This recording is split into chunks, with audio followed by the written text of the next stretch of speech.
Nice to meet you, everyone. I am a honeybee. I work in a hive down on a farm, and I like to spend my days flying around looking for new sources of pollen and nectar for my brothers and sisters. Mostly sisters, but we'll get into that later. Could you briefly explain what your average day is like? Of course. Well, as a worker bee, I like to spend some of my time home at the hive with my sisters and in the brood that we take care of. The brood is what we call our baby sisters that we feed and take care of. And the rest of my time is spent with my sisters, flying around, looking for sources of nectar and pollen. And we gather that up, take it back to the hive so we can feed it to ourselves, our queen, and our young. And if I'm having a good day and I manage to find a new source of pollen, maybe a nice wildflower patch or something like that, maybe a tree nearby is blooming, I go back and I do a little dance. And that way, that's how I communicate with the rest of the workers, so we can all go and make sure that we get that pollen and nectar first. We've heard that honeybees are very important to the economy. In what ways? Tell us about that. Okay, of course. Honeybees are very important to the economy, and probably the most important way is through pollination. Pollinators as a whole contribute about $15 billion of economic value to the U.S. economy. And that comes from pollinating stuff like almonds, blueberries, apples, and plums, as well as several other crops.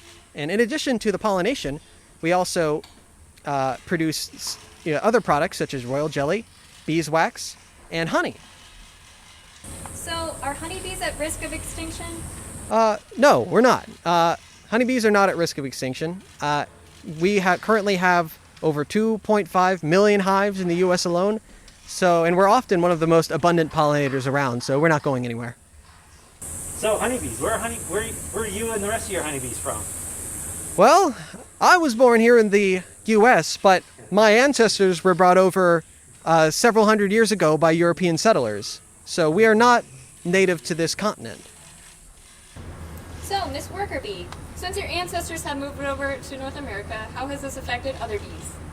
Well, this has negatively affected other bees. Namely, the 5,000 native bees in North America have been negatively impacted by our ancestors because we compete for food.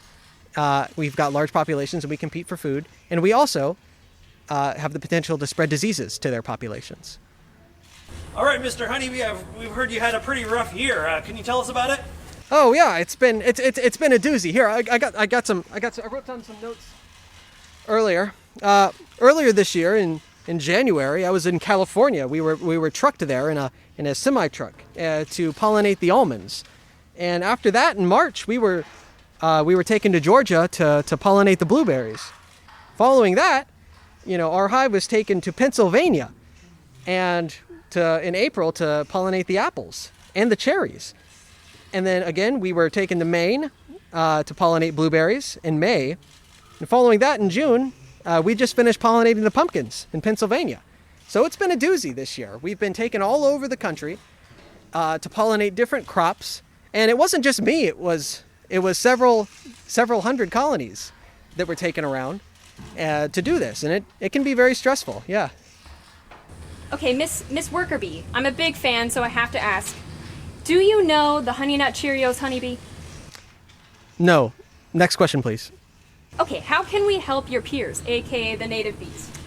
The most important way that you can help native bees is by planting native wildflowers. And thank you, that's my time. You've been great, thank you.